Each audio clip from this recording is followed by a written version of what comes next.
स्वागत है आपका राघव। तो आप आए यहाँ किस लिए? आपने बुलाया या पब्लिक ने बुलाया इसलिए? गुजरात की जनता ने बुलाया गुजरात की जनता ने बुलाया इसलिए जी। पर 2017 में भी बुलाया था, 29 सीट लड़ी थी, 29 सीट पे जमानत जब्त थी। देखिए 2017 का चाहे पंजाब चुनाव हो या गुजरात चुनाव हो और 2022 के चुनाव में जमीन आसमान का फर्क है। और फर्क इसलिए है कि 2015 में जो क्रांति दिल्ली में शुरू हुई थी, जो केजरीवाल मॉडल ऑफ गवर्नेंस की हम बात करते हैं, वो मॉडल पूरा निखर कर पंजाब के गांव-गांव तक या गुजरात के गांव-गांव तक नहीं पहुंचा था। 1-1.5 साल की हमारी कुल सरकार थी। आज जो गारंटी हमने दिल्ली में दी वो लागू करके दिखाई। आज दिल्ली में हर घर में मुफ्त बिजली आती है। पंजाब में हर महीने हर परिवार को 300 यूनिट मुफ्त बिजली मिलती है। ये दोनों काम करके दिखाए, उसकी चर्चा गुजरात तक पहुंची, तब जाकर गुजरात में आकर हमने उस दमखम के साथ कहा जो दिल्ली में किया, पंजाब में किया, अब वो गुजरात में करेंगे। ये जमीन आसमान का फर्क 2017 और 2022 में। और सबसे बड़ी बात, आज 27 साल के भ्रष्ट और अहंकारी भाजपा शासन से गुजरात की जनता मुक्ति चाहती है, बदलाव चाहती है, परिवर्तन चाहती है। मैंने आपसे पहले भी चर्चा करते हुए आपके न्यूज़ चैनल पे आपको कहा था, मैं गुजरात में जब घूमता हूं, सौराष्ट्र से लेकर उत्तर गुजरात, सदन गुजरात, हर इलाके में एक शब्द जो बार बार हमें सुनाई देता है, हमारे कानों में पड़ता है, वो है परिवर्तन, परिवर्तन और परिवर्तन। लोग बदलाव चाहते हैं।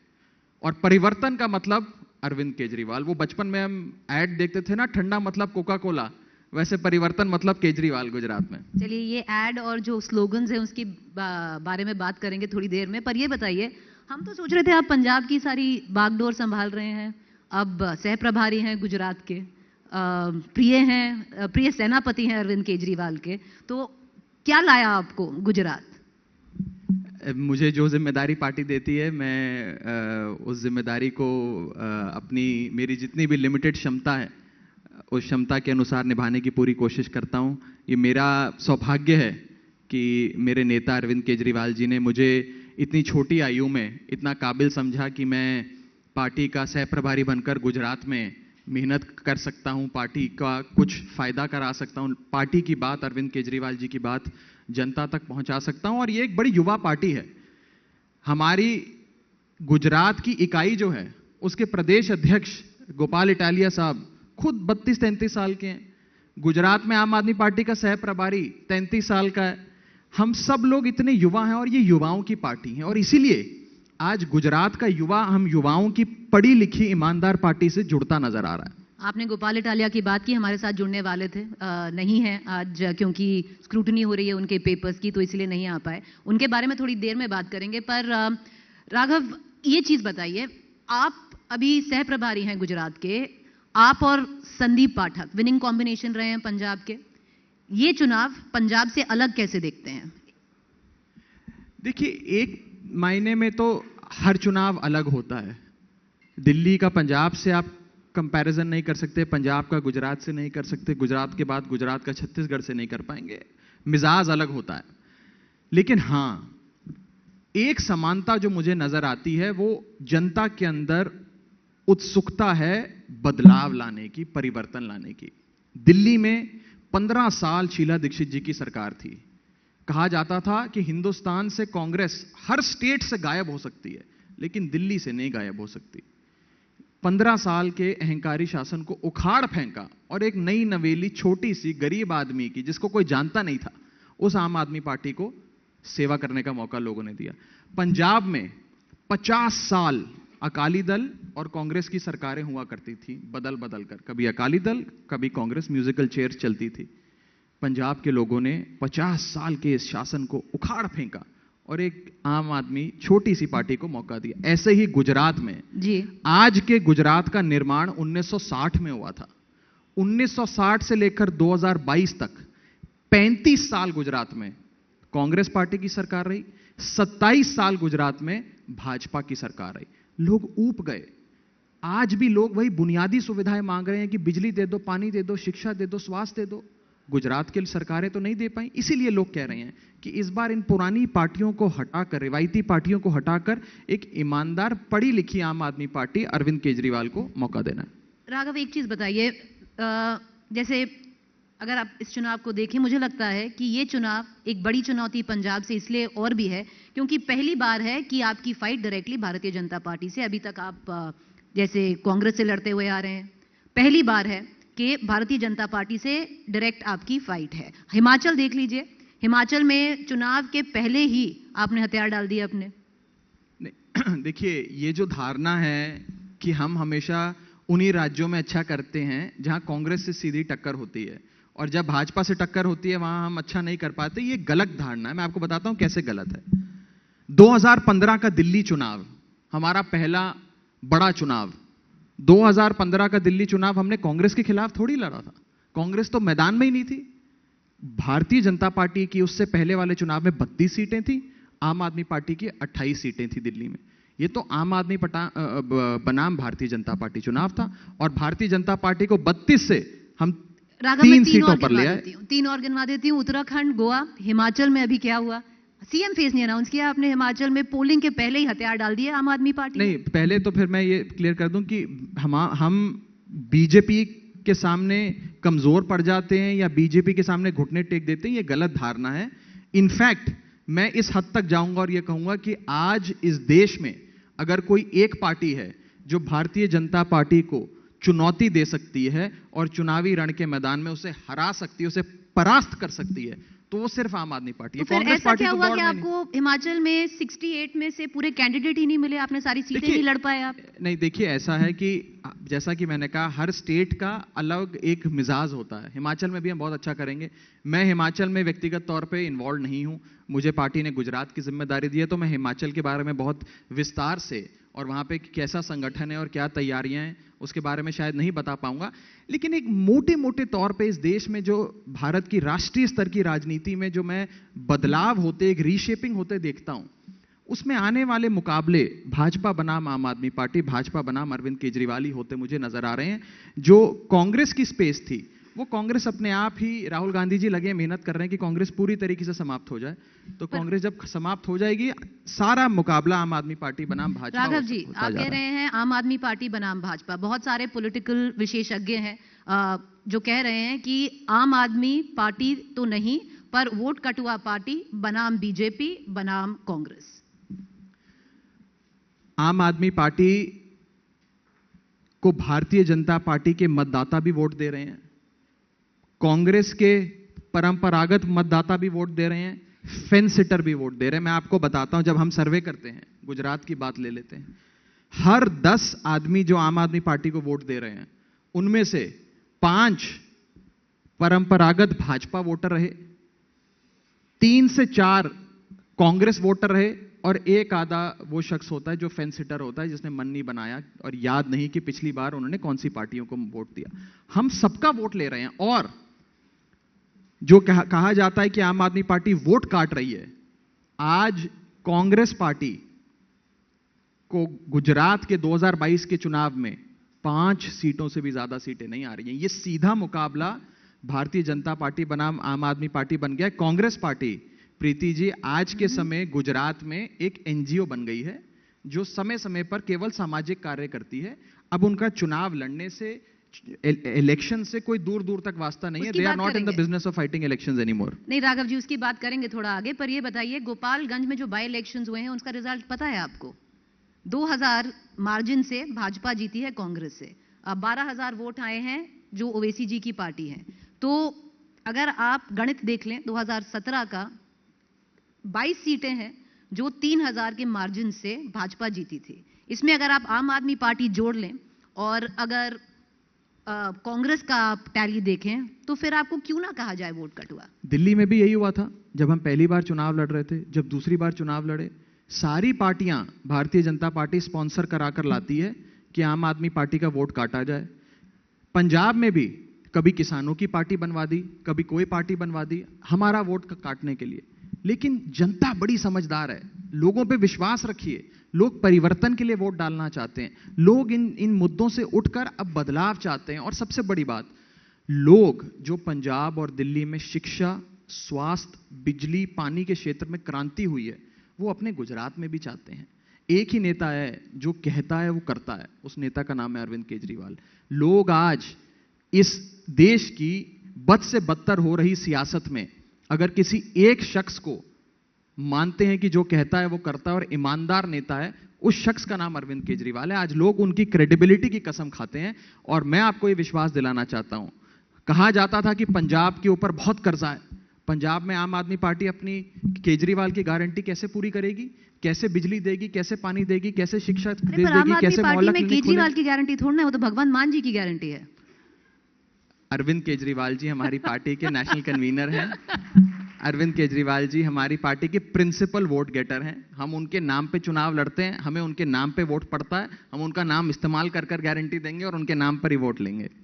देखिए, मैं इस पे थोड़ा लेट आने वाली थी पर अभी आ जाते हैं। एक स्लोगन है, कह रहे हैं कि आपकी सभा में काफी लोग आ रहे हैं और एक आपने स्लोगन, कौन सी पिक्चर है, जंजीर या दीवार से आपने बोरो किया है, दीवार। जरा एक मिनट वो डायलॉग बताइएगा, क्या है वो डायलॉग? बीजेपी वाले आते हैं और हमें कहते हैं कि हमारे पास सब कुछ है, बीजेपी के पास सब कुछ है। तो राघव चड्ढा क्या कहते हैं? वो कहते हैं हमारे पास ईडी है, हमारे पास सीबीआई है, हमारे पास इनकम टैक्स है, हमारे पास पुलिस है, हमारे पास मीडिया है, हमारे पास पैसा है, हमारे पास पावर है, हमारे पास सब कुछ है, तुम्हारे पास क्या है?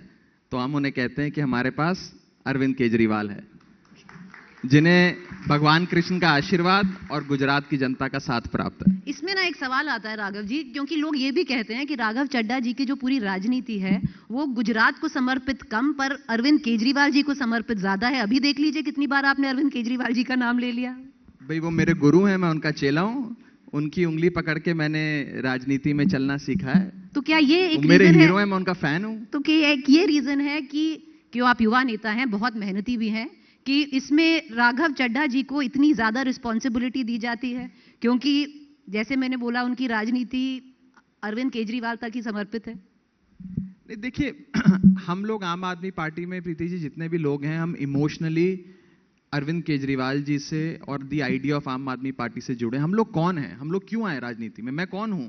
मैं पेशे से चार्टर्ड अकाउंटेंट था, अच्छी खासी अपनी नौकरी कर रहा था, अपनी प्रैक्टिस चला रहा था। देश में एक आंदोलन खड़ा हुआ, अरविंद केजरीवाल जी ने पार्टी बनाई, हम उनके साथ लग गए, उनके साथ काम। हम कोई बड़ी पॉलिटिकल फैमिली से नहीं आते हैं।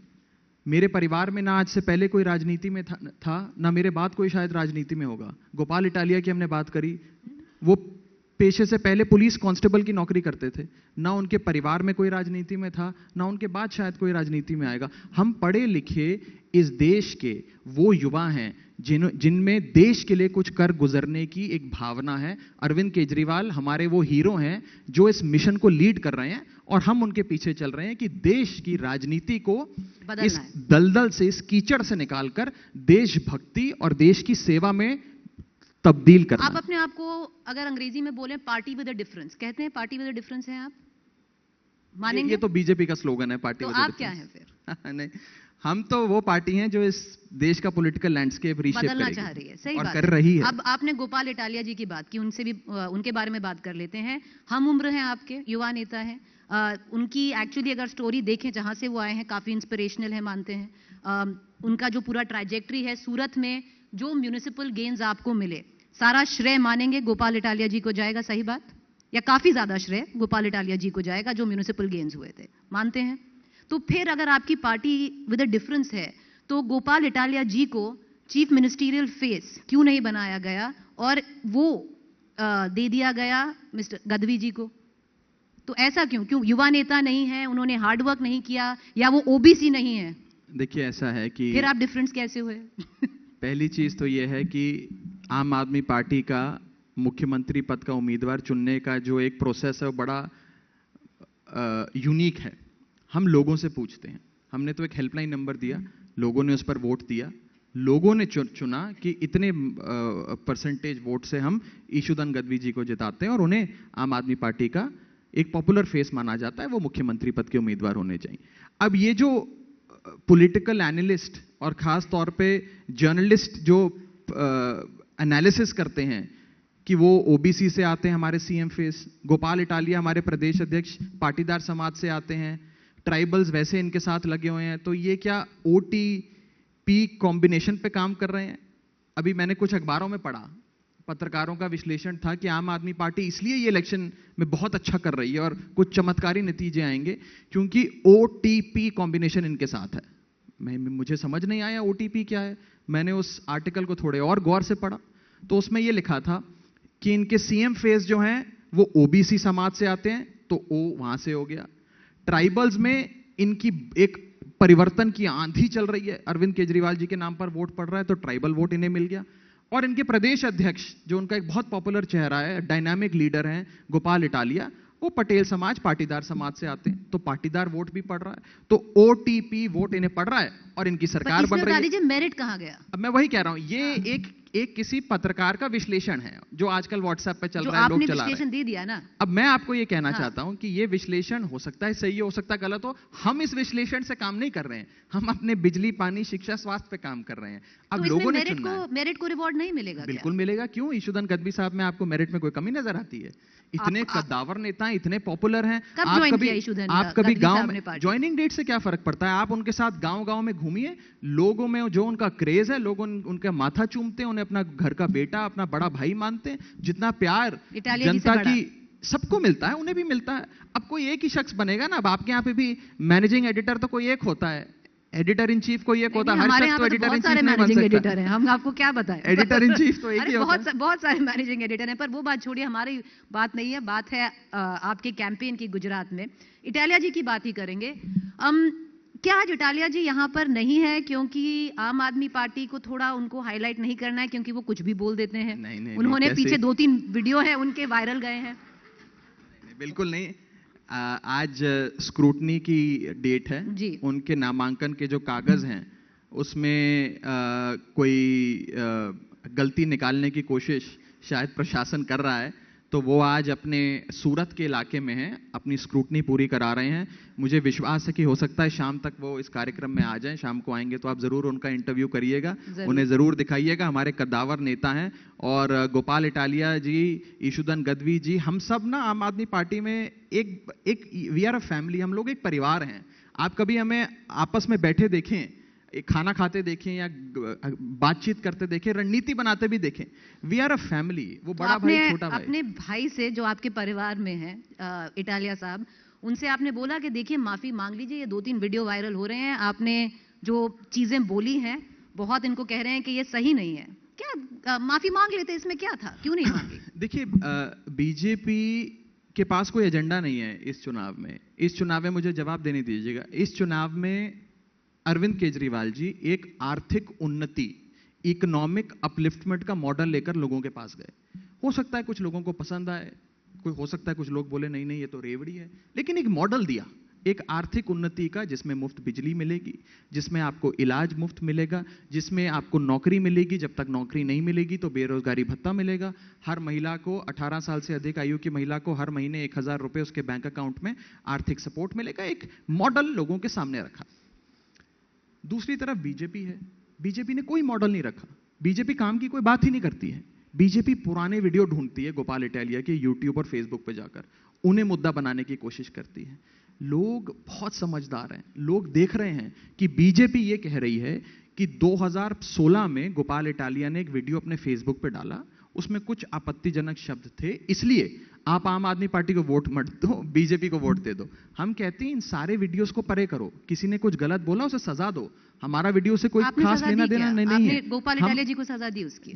प्रशासन दे सजा अगर उन्हें लगता है कि कुछ उन्होंने गलत किया। नहीं लगता हो सकता है कि उनको लगता हो कि सही किया, मुझे नहीं पता। आपको नहीं लगता गलत किया? मैं प्रशासन नहीं हूं, जब प्रशासन में आऊंगा तो पूछिएगा। आपके भाई हैं, आपने नहीं बोला, आपको तो फटकारना चाहिए था कि ये क्या कर दिया आपने। मैंने तो न्यूज चैनल पर आकर कहा कि किसी भी शख्स ने, आप गोपाल इटालिया के पीछे पड़े हैं, जिस मर्जी कारण से पीछे पड़े हो सकता है आप इसलिए पीछे पड़े हैं, हो सकता है आप नहीं, बीजेपी वाले इसलिए पीछे पड़े हैं, शायद इसलिए पीछे पड़े हो क्योंकि वो पाटीदार आंदोलन जो इतना बड़ा गुजरात में हुआ, उसका एक बहुत जाना माना चेहरा गोपाल इटालिया थे। और गोपाल इटालिया साहब पे क्योंकि उस आंदोलन में कई पर्चे दर्ज हुए, कई एफआईआर हुई, हो सकता है उसका कोई बदला उनसे ले रही हो, मैं उस विषय में नहीं जा रहा। लेकिन मैं एक बड़ी बात कर रहा हूं, मुद्दों पे क्यों नहीं बात होती है? क्यों नहीं बिजली, पानी, शिक्षा, स्वास्थ्य पे खाली आम आदमी पार्टी बात करती है, कोई और पार्टी नहीं, हम बात करेंगे। पर आपने बोला कि उन्होंने कुछ गलत नहीं करा, वो बीजेपी एक मुद्दा बनाना चाह रही है, सही बात? मैं कह रहा हूं अगर गलत किया है तो सजा दीजिए। I am not a court of law, ये तो आप उनके खिलाफ पर्चा दर्ज करिए, सजा दीजिए अगर किसी ने गलत किया। लेकिन ये तो बताइए कि अरविंद केजरीवाल जी अगर ये कहते हैं कि हम मुफ्त बिजली, मुफ्त पानी, शिक्षा, स्वास्थ्य देंगे, आपका क्या मॉडल है? या छोड़ दीजिए हमारे मॉडल को भी। चलिए दिल्ली में 27 साल, प्रीति जी 27 साल से बीजेपी की सरकार है गुजरात में। एक तो गोपाल इटालिया को आपको जितना कोसना है कोसिए, लेकिन 27 साल में आज गुजरात में इतनी महंगाई क्यों है? जब हिंदुस्तान के राज्यों की महंगाई की बात होती है, टॉप 3 स्टेट्स में गुजरात आता है। जब बेरोजगारी की बात होती है, टॉप 5 स्टेट्स में गुजरात आता है। ऐसी स्थिति क्यों बना दी कि आज गुजरात में हर जगह इलीगल लिकर बिजनेस चल रहा है, शराब का, अवैध शराब का व्यापार चल रहा है। आज हिंदुस्तान का एंट्री पॉइंट नशीले पदार्थों का, ड्रग्स का, ओपीएम का, गांजा का, सारे इन नशीले पदार्थों का गुजरात बनता जा रहा है। इन चीजों पे बीजेपी बात नहीं करती है। वो कहती है गोपाल इटालिया का वीडियो देखो और हमसे ये सवाल मत पूछो। हम क्यों ना पूछे सवाल? हम सवाल आपसे पूछेंगे। 27 साल से आपकी सरकार है कि अगर एक्शन लेना था, जैसे आपके एक कैबिनेट मिनिस्टर थे दिल्ली में, उन्होंने खुद ही पद छोड़ दिया। गौतम जी की बात कर रही हूं। यहां पर ना पार्टी ने कोई एक्शन लिया, ना उन्हें बोला कि कम से कम एक सॉरी तो बोल दीजिए अगर कुछ आपत्तिजनक बोला है तो। मैं तो फिर यही कह रहा हूं कि भारतीय जनता पार्टी को गोपाल इटालिया साहब के खिलाफ जो कार्रवाई करनी है करिए। केंद्र में बीजेपी है, गुजरात की राज्य सरकार में बीजेपी है, म्युनिसिपल कॉरपोरेशन में बीजेपी है, सारी सरकारें उनकी है, कार्रवाई करिए। लेकिन जरा लगे हाथों जवाब भी दे दीजिए कि 27 साल में आपने गुजरात के लिए क्या किया। आज गुजरात में बेरोजगारी का आलम आप देखिए, 250 सरकारी क्लर्क की नौकरी की पोस्ट निकलती हैं, 5 लाख आवेदन पत्र आते हैं। ये बेरोजगारी का आलम है गुजरात में। और कहा जाता है ये इंडस्ट्री स्टेट है, यहां तो बहुत इंडस्ट्री है तो रोजगार भी बहुत है। ये कैसी इंडस्ट्री स्टेट है जहां 250 क्लर्क की नौकरी के लिए 5-5 लाख लोगों का आवेदन पत्र आता है? अरविंद केजरीवाल जी ने वादा किया है कि गुजरात के युवाओं को इस बेरोजगारी के दलदल से निकालेंगे, सबको मीनिंगफुल एम्प्लॉयमेंट देंगे। हमने 7 साल की दिल्ली की सरकार में 12 लाख युवाओं को नौकरी दी। 6 महीने की हमारी पंजाब सरकार ने 20,000 युवाओं को नौकरी दी। कर आए हैं, इसीलिए गुजरात में कर दिखाएंगे। चलिए, आप कह रहे हैं कि आम आदमी पार्टी स्कूल की राजनीति करती है, हॉस्पिटल की राजनीति करती है और डेवलपमेंट की राजनीति करती है। राघव चड्ढा जी, आप युवा हैं, पता नहीं कहां से पढ़े लिखे हैं, हम बहुत ज्यादा जो एटलीस्ट हम लोग हैं उनसे साइंस में विश्वास रखते हैं। बिल्कुल रखते हैं, बताइए। रखते हैं ना? तो फिर ये बताइए कि लक्ष्मी गणेश नोट पे डाल दिया जाए और ये अनाउंसमेंट हो चुनाव के मतलब 2-3 हफ्ते पहले, तो इसमें हमारी आर्थिक स्थिति बढ़ जाएगी क्या? ऐसे तो फिर कल को आप बोलेंगे कि भगवान की पूजा क्यों करते हैं आप अगर साइंस में विश्वास रखते हैं तो भगवान भी मत मानिए। हम क्यों ना माने, हमारे भगवान है, हम मानेंगे, उनकी पूजा करेंगे। ये कोई तर्क थोड़ी हुआ। तो फिर आज इस देश में आर्थिक स्थिति हो, रुपए की अंतर्राष्ट्रीय बाजार में गिरती साख हो, ये सारे विषय गंभीर विषय हैं। लेकिन इसके साथ साथ इकोनॉमी और इन सारे विषयों पे काम करने की आवश्यकता तो है, लेकिन इसके साथ साथ अगर भगवान में आस्था रखने वाले, विश्वास रखने वाले एक नेता ने ये सुझाव दिया कि लक्ष्मी माता और गणेश भगवान की फोटो हमें अपने करेंसी नोट्स पे लगानी चाहिए, तो इससे बीजेपी के पेट में क्यों दर्द होता है? या तो बीजेपी इसे स्वीकार कर ले या इसे मना कर दे, बोल दे हम इसकी निंदा करते हैं, ये सुझाव गलत है। पर राघव जी, इंडोनेशिया का उदाहरण दिया ना अरविंद केजरीवाल जी ने। इंडोनेशिया वो देश है जिसमें 6% आबादी हिंदू है, बाकी सारा गैर हिंदू आबादी है। इंडोनेशिया अपने नोट पे भगवान गणेश की फोटो छापता है, लेकिन हिंदुस्तान, पर चलिए वो नोट जहां दिवाली के दिन हर मजहब, हर धर्म, हर जात, हर बिरादरी का शख्स लक्ष्मी माता और गणेश भगवान की पूजा करता है, उस देश के अंदर अगर अरविंद केजरीवाल जी ये मांग रखते हैं तो बीजेपी वाले उन्हें गालियां देते हैं। चलिए, वो इंडोनेशिया ने तो वो नोट बंद कर दिया, पर मान लीजिए, पर आम आदमी पार्टी तो सेक्युलर पार्टी है ना, तो फिर वो सिर्फ लक्ष्मी गणेश क्यों? फिर तो हर धर्म की फोटो होनी चाहिए उसमें। आम आदमी पार्टी जब स्कूल बनाती है तो सबके बच्चे उसमें पढ़ते हैं, मोहल्ला क्लिनिक बनाती है तो हर मजहब, हर जात, हर बिरादरी के शख्स का इलाज उसमें होता है। जब अस्पताल बनाती है तो आप अमीर हो कि गरीब हो, आपसे ये नहीं पूछा जाता है, सबका इलाज होता है। जब रोजगार देती है तो आप पुरुष हो या महिला हो ये नहीं पूछा जाता है। हम लोग इसमें कोई भेदभाव नहीं करते हैं। लेकिन भाजपा पूछती है। आज भारतीय जनता पार्टी को इसका जवाब देना चाहिए, और मुझे बताया गया है कि आज तक का आप सबका बहुत बड़ा मंच है। आज यहाँ बड़े नेता आएंगे भाजपा के, उनसे पूछिएगा कि अरविंद केजरीवाल जी ने ये एक सुझाव दिया आपको कि लक्ष्मी जी और गणेश जी की फोटो आप लगाइए नोटों पे। आप इसे या तो स्वीकार करिए या इसका खंडन करिए, एक तरफ तो हो जाइए ना। आज आप ये सवाल आज पूछिएगा, मुझे पता लगा गृह मंत्री जी भी शायद आएंगे, उनसे पूछिएगा। देखिए, वो जो सवाल हम पूछेंगे वो बाद की बात है।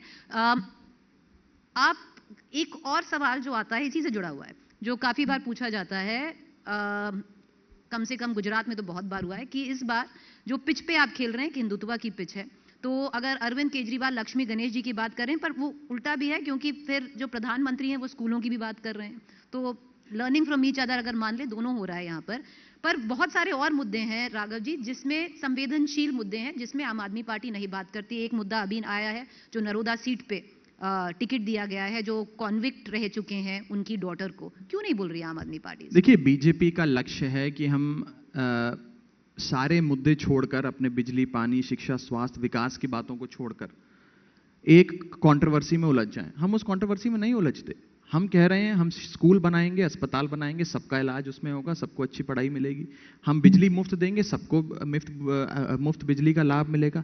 पानी की जो व्यवस्था है उसको बेहतर करेंगे, सबको उसका लाभ मिलेगा। नौकरी देंगे, सबको नौकरी देंगे।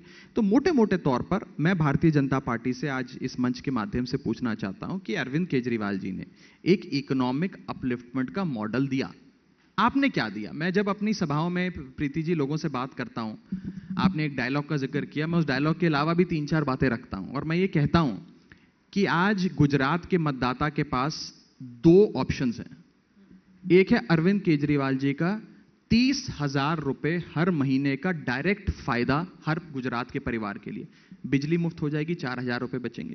इलाज सबका मुफ्त हो जाएगा, 7,000 रुपए बचेंगे। बेरोजगारी भत्ता आएगा, 10,000 रुपए मिलेंगे। महिलाओं को आर्थिक सपोर्ट मिलता है, घर में 3 महिलाएं हैं तो 3,000 रुपए मिलेंगे। ऐसे करके जब आप जमा करते हैं और जो और भी 3-4 गारंटीज हैं, तो 30,000 रुपए की महीने की बचत हर घर की अरविंद केजरीवाल जी करा रहे हैं। ये अरविंद केजरीवाल जी का 30,000 रुपीज का पैकेज है। दूसरी तरफ बीजेपी का 30,000 करोड़ का पैकेज है, लेकिन यह पैकेज गुजरात की जनता के लिए नहीं है। यह पैकेज ठेकेदारों के लिए है, उद्योगपतियों के लिए है, कॉन्ट्रैक्टरों के लिए है। लोगों को चुनना है कि अरविंद केजरीवाल जी का डायरेक्ट फायदे वाला 30,000 का पैकेज चाहिए या 30,000 करोड़ का भाजपा का थोड़ा पैकेज से आगे जाते हैं ना राघव जी, बात करते हैं कि आप मुद्दों की राजनीति कर रहे हैं गुजरात में। मोरबी पे आज 16वां दिन हो गया है, क्या बोला है आम आदमी पार्टी ने? कि नोट्स क्या देख रहे हैं हम भी? मोरबी में जिसमें 140 से ज्यादा लोगों की मौत हो गई। नहीं, वो गलत है, 140 तो नहीं है, ज्यादा होगा शायद। नहीं, कम है। चलिए, एक बहुत बड़े अखबार ने 55 बच्चों की तस्वीर छापी थी और उनके बारे में बताया था कि ये 55 बच्चे उस दुर्घटना में अपनी जान से हाथ धो बैठे। मोरबी एक ऐसी दर्दनाक घटना है जिसने ये दिखाया कि भ्रष्टाचार भाजपा का इस कदर, भाजपा के नेताओं के सर पे चल के बोल रहा है और इस कदर बढ़ गया है गुजरात में कि वो आज जानलेवा हो गया है। लोगों की मौत, भ्रष्टाचार, करप्शन, आज लोगों की जान उस भ्रष्टाचार की वजह से जा रही है। एक घड़ी बनाने वाली कंपनी को ब्रिज रिपेयर करने का काम दिया जाता है, 2 करोड़ का ठेका होता है, 10 लाख रुपए खर्च किए जाते हैं, और ये सारी घटना होने के बाद भी उस कंपनी के मालिक का नाम तक एफआईआर में नहीं डाला गया। चौकीदार और जो टिकट बेच रहा था उसके खिलाफ एफआईआर करके उसे गिरफ्तार कर लिया। इससे बड़ा भ्रष्टाचार का उदाहरण शायद आजाद भारत के इतिहास में नहीं हुआ, और गुजरात के लोग इसका जवाब जरूर भारतीय जनता पार्टी से मांगेंगे। 2 शब्द जो आपने उसमें बोला थोड़ा छू गए, एक ठेका, दूसरा भ्रष्टाचार। करप्शन के चार्जेस तो आप पर भी हैं दिल्ली में, लिकर पॉलिसी को लेकर, तो वो कैसे उस पे हंसने लग गए और इसमें आप बड़े सीरियस हैं? नहीं, देखिए, दिल्ली में रोज भारतीय जनता पार्टी एक नई स्कैम का आरोप आम आदमी पार्टी पे लगाती है। कभी कहते हैं बस की खरीद में घोटाला कर दिया, कभी कहते हैं एक्साइज पॉलिसी में घोटाला कर दिया, कभी कहते हैं दिल्ली जल बोर्ड में घोटाला कर दिया, इस उम्मीद में कि वो कीचड़ उठाकर अरविंद केजरीवाल जी पर फेंकेंगे और एक आध बूंद शायद उनकी शर्ट पे चिपक जाए कीचड़ की, और हम ये साबित कर दें कि देखो जी, अरविंद केजरीवाल भी हमारी तरह भ्रष्ट आदमी है। ये उनकी पूरी इस कवायद की ऑब्जेक्टिव है, उसका लक्ष्य है। मैं आपको ये साफ तौर पे कहना चाहता हूं, अगर आम आदमी पार्टी ने भ्रष्टाचार किया होता तो क्या ये एजेंसी हमें छोड़ देती, कॉलर से पकड़ के हमें जेल में डालती? और आज मुद्दा ना एक्साइज है, ना दिल्ली जल बोर्ड है, ना बसों की खरीद है। मुद्दा अरविंद केजरीवाल है कि अरविंद केजरीवाल जी को रोको, वो बहुत रफ्तार से आगे बढ़ रहे हैं। जब तक हम कांग्रेस को खाली कमजोर कर रहे थे तो भाजपा को आसान लगता था कि चलो हमारा विपक्ष कमजोर हो रहा है, लेकिन जब हम भाजपा से रेस में आगे निकलने लग गए, अब उन्हें डर लग रहा है कि यह आदमी तो हमारी राजनीति खत्म कर देगा, ये हमारी दुकान पे ताला लगा देगा, ये तो भारत की उम्मीद बनता जा रहा है। कश्मीर से लेकर कन्याकुमारी तक, गुजरात से लेकर गुवाहाटी तक, हर जगह लोग कह रहे हैं कि हमें भी केजरीवाल मॉडल ऑफ गवर्नेंस चाहिए। आज वो डर भाजपा को सता रहा है, ये केजरीवाल का डर है। आज जब भारतीय जनता पार्टी के नेता उनसे पूछिए ना, वो कहते हैं कि हमें थप्पड़ से डर नहीं लगता, हमें केजरीवाल से डर लगता है। डायलॉग बाजी आप कर रहे हैं ना, ये हालात भारतीय जनता पार्टी के नेताओं के मन में हो गए। डायलॉग आप तैयार कर रहे हैं, पर बेबुनियाद आरोप। कोल स्कैम याद है राघव जी? कुछ निकला था उसमें, कुछ प्रूव हुआ है? अरविंद केजरीवाल जी और आम आदमी पार्टी को आपको क्या पता मैं क्या पूछने लगी थी? अच्छा पूछिए, चलिए। कोल स्कैम अगर आपको याद है, उस पे कुछ नहीं निकला। अरविंद केजरीवाल जी, मुझे पता है क्योंकि मैं रिपोर्ट कर रही थी तब, वो एक टोकरी भर कोयला ले गए थे जो कोल मंत्री थे उस वक्त, उनके घर पे, और फेंका था और इस्तीफा मांगा था। कुछ नहीं निकला है, सब बाइज्जत बरी हुए हैं कोल स्कैम। आरोप तो लगाए थे ना, इस्तीफा मांगा था ना आपने भी।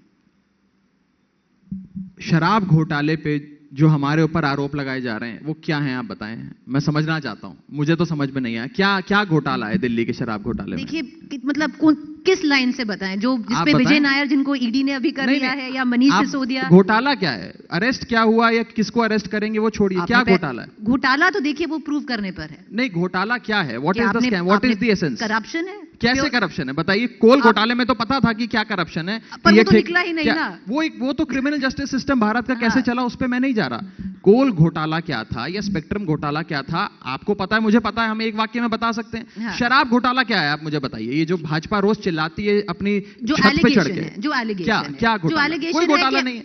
आज आप भारतीय पैसे बनाए हैं, वो पैसे बनाना घोटाले? कैसे पैसे बनाए, क्या घोटाला जो है? आपका प्रोजेक्शन था उससे कम आपने पैसे बनाए हैं, वो जो पूरा रेवेन्यू तो इंक्रीज हो गया, रेवेन्यू तो इंक्रीज हो गया दिल्ली सरकार का। ये डिबेट अलग है। अगर हम लिकर स्कैम पे आ गए तो गुजरात पे है। आपको यही कहना चाह रहा हूं Preeti ji, and I rest my case. आप इतनी प्रसिद्ध, इतनी जानी मानी और सूझवान पत्रकार हैं, आपको, और सिर्फ आपको नहीं, आप किसी भी पत्रकार से पूछिए कि घोटाला क्या है, कोई नहीं बता पाएगा। और बीजेपी के नेताओं से पूछिए क्या घोटाला है, वो भी नहीं बता पाएंगे। घोटाला है ही नहीं, वो तो घोटाला है ही नहीं। इसीलिए पूरी कवायद तो जैसा कोल स्कैम में ये भी क्रिमिनल जस्टिस प्रूव करेगा। उठाओ, केजरीवाल पे फेंको। मुद्दा एक्साइज पॉलिसी नहीं है, मुद्दा अरविंद केजरीवाल है। इसीलिए मैं आपसे पूछ रहा हूं, आप तो बहुत बड़ी पत्रकार हैं, क्या घोटाला है? आपको भी नहीं पता, मुझसे पूछिए, मुझे भी नहीं पता। नहीं, और सुनिए, मुझे पता है, जो एलिगेशन है वो पता। अब एलिगेशन सुनिए। हाँ।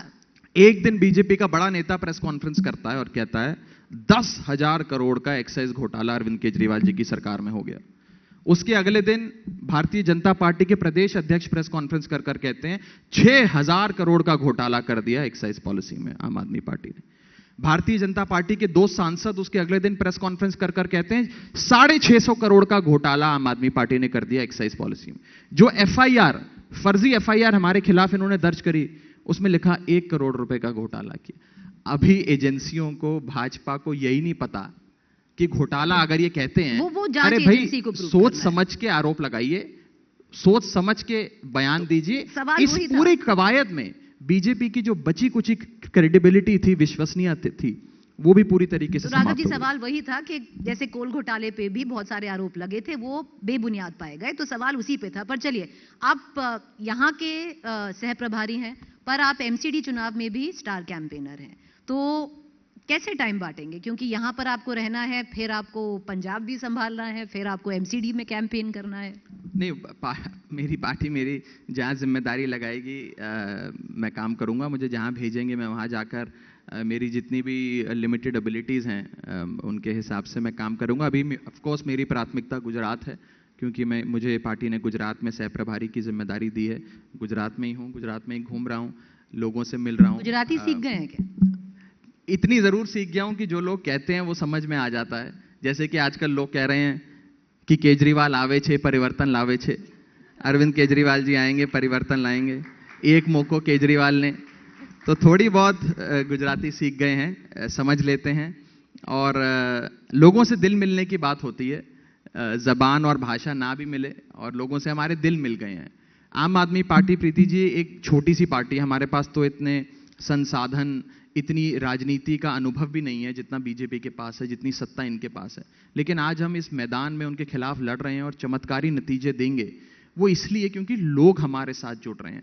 आम आदमी पार्टी के झंडे तले लोग खुद आ रहे हैं और गुजरात का आम आदमी, आम औरत खुद ये चुनाव लड़ रहा है, हम नहीं लड़ रहे। अरविंद केजरीवाल जी, आम आदमी पार्टी, राघव चड्ढा, हम लोग ये चुनाव नहीं लड़ रहे। गुजरात का आम आदमी और आम औरत ये चुनाव भारतीय जनता पार्टी के खिलाफ लड़ रहा है। बस आखिरी 2 सवाल करूंगी राघव जी। काफी ट्रैवल कर लिया आपने गुजरात में। अगर जैसे संदीप पाठक जी हैं जो आंकड़े देखते हैं, उनके साथ भी आप बैठे होंगे, तो रियल अजम्पशन क्या है आम आदमी पार्टी का? जैसे हमारे शो में आए थे पहले अरविंद जी, उन्होंने बोला कि कांग्रेस की 5 सीट से ज्यादा नहीं आएंगी। क्या देखते हैं? देखिए, इस सवाल के जवाब को मैं 2 भाग में बांटता हूं। एक तो ये मौका, ये चुनाव आम आदमी पार्टी बनाम भारतीय जनता पार्टी है। कांग्रेस इस दौड़ में नहीं है। और जो लोग पहले कांग्रेस को वोट दिया करते थे, मेरी इस मंच से उन्हें अपील है कि कांग्रेस की 5 सीटें भी नहीं आ रही हैं। कांग्रेस को वोट देना मतलब अपना वोट बर्बाद करने जैसा है। जो लोग पहले कांग्रेस को वोट देते थे या भारतीय जनता पार्टी से मुक्ति चाहते हैं, सारे जने झाड़ू का बटन दबाकर आम आदमी पार्टी को वोट देना। तो ये कांग्रेस की जहां तक बात है वो समाप्त हो गई है। आम आदमी पार्टी बनाम भाजपा ये मुकाबला है। अब आते हैं कि किसको कितनी सीटें। अभी भी चुनाव में समय है। इंटरनल असेसमेंट सुना जा रहा है आपकी 15 आ जाए, आप लोग खुश हैं? नहीं, कहां 15 पे खड़ी हैं? 15 तो हमारी जून जुलाई में आ रही थी। आज आम आदमी पार्टी चमत्कारी नतीजे गुजरात में देने की स्थिति में है और ऐसे चमत्कारी नतीजे आएंगे कि भारतीय जनता पार्टी के पांव के नीचे से जमीन खिसक जाएगी। मेरा अपना ये विश्वास है, मेरा अपना ये आकलन है कि 8 दिसंबर 2022 को आम आदमी पार्टी गुजरात में सरकार बनाएगी। तो क्या ये मतलब, चलिए अगर इस थ्योरी पे थोड़ा एक्सप्लोर कर लेते हैं, अगर आम आदमी पार्टी 8 दिसंबर को गुजरात में सरकार बनाएगी, तो क्या अगर कांग्रेस की 5 से ज्यादा सीटें आ जाती हैं तो क्या कांग्रेस के साथ सरकार बना सकती है आम आदमी पार्टी? देखिए, आम आदमी पार्टी किसी के सहारे पे सरकार नहीं बनाती। आम आदमी पार्टी अपने बलबूते सरकार बनाएगी। जो कांग्रेस 27 साल भारतीय जनता पार्टी को नहीं हरा सकी, जिस कांग्रेस की 5 सीटें भी नहीं आ रही हैं, जो कांग्रेस हाशिए पर है, जो कांग्रेस बूढ़ी हो गई, वेंटिलेटर पर है, उस कांग्रेस से क्या वो किसी को समर्थन देगी और क्या कोई उससे समर्थन लेगा? सीधी लड़ाई आम आदमी पार्टी बनाम भारतीय जनता पार्टी है। डिसाइसिव मैंडेट गुजरात की जनता देगी। और क्यों ना दे? मैं महज 33 साल का हूं। मैं अपनी एज ग्रुप के लोगों से बात करता हूं, कोई 32 साल का, 33, 35, 25, 20, 28, 27, 30 साल के युवाओं से। उन्होंने जब से होश संभाला या जब से पैदा हुए, उन्होंने एक ही पार्टी की सरकार गुजरात में देखी, क्योंकि गुजरात में तो 27 सालों से बीजेपी की सरकार है। वो बोर हो गए, ऊब गए, परेशान हो गए, बदलाव चाहते हैं। आप अगर 27 साल एक रंग की शर्ट भी पहनेंगे ना, तो उस रंग से और उस शर्ट से भी बोर हो जाएंगे। या तो 27 साल से एक ही पार्टी की सरकार है। लोग परिवर्तन चाहते हैं। और जैसा कि मैंने कहा, आज गुजरात में परिवर्तन का मतलब अरविंद केजरीवाल बन चुका है। परिवर्तन इज सिनोनिमस विद केजरीवाल।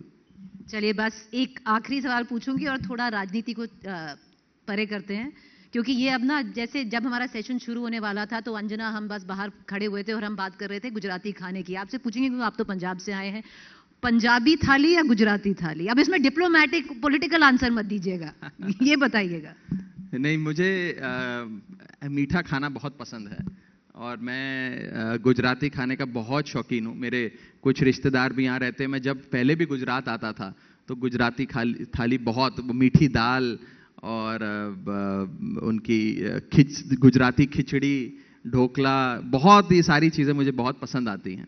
तो फिर गुजराती थाली पंजाबी खाने से बेटर लगता है आपको? बेहतर? ऐसे मेरे से आप विवादित सवाल मत पूछिए। देखिए कि ये क्या बात हुई, मतलब किसी चीज पे तो कमिट करेंगे ना आप, थाली पे आप कमिट नहीं कर पा रहे हैं। नहीं, मुझे गुजराती थाली बहुत पसंद है। बहुत पसंद है? बहुत पसंद, उतना ही पसंद है जितने छोले भटूरे पसंद है। चलिए, बस पॉपुलर ओपिनियन में एक और सवाल जो बार बार पूछा जा रहा है सोशल मीडिया पे कि बहुत भीड़ उमड़ रही है राघव चड्ढा जी की रैली के लिए, बहुत सारी महिलाएं हैं, बहुत पॉपुलर हैं आप, गुजराती महिलाओं में सुना है।